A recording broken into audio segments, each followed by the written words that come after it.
Force ہی کر رہے ہیں کہ اتنے ہزار سال میں آدھے سے زیادہ انڈیا جو ہے وہ سمندر میں آ چکا ہوگا جس طرح کلائمیٹ چینج ہو رہی ہے،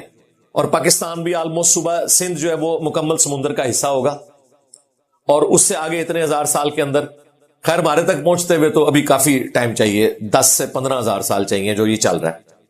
آپ لوگوں نے ٹینشن نہیں لینی، لیکن یہ ہونا ہے۔ ابھی بھی کئی سیولائزیشن پرانی جو ہے وہ سمندر کے اندر جا چکی ہوئی ہیں، کیونکہ سمندر رائز کر رہے ہیں تو خشکی ختم ہوتی جا رہی ہے، وہ سمندر کا حصہ بنتے جا رہے ہیں۔ کیوں؟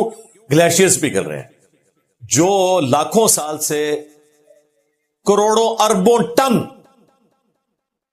پانی، اربوں ٹن ہے، کروڑوں ٹن بھی نہیں، اربوں ٹن پانی پہاڑوں نے سٹور کیا ہوا ہے برف کی شکل میں، جو کبھی پگھلے ہی نہیں، تو ظاہر ہے وہ سمندر تک تو کبھی وہ پانی پہنچا ہی نہیں ہے۔ اب وہ بھی پانی آ رہا ہے سمندر میں، تو سمندر کا تو پانی آپ نے کر دیا زیادہ، تو وہ کدھر جائے گا؟ زمین کو کھائے گا، کیونکہ سمندر نے تو بلند ہونا ہے۔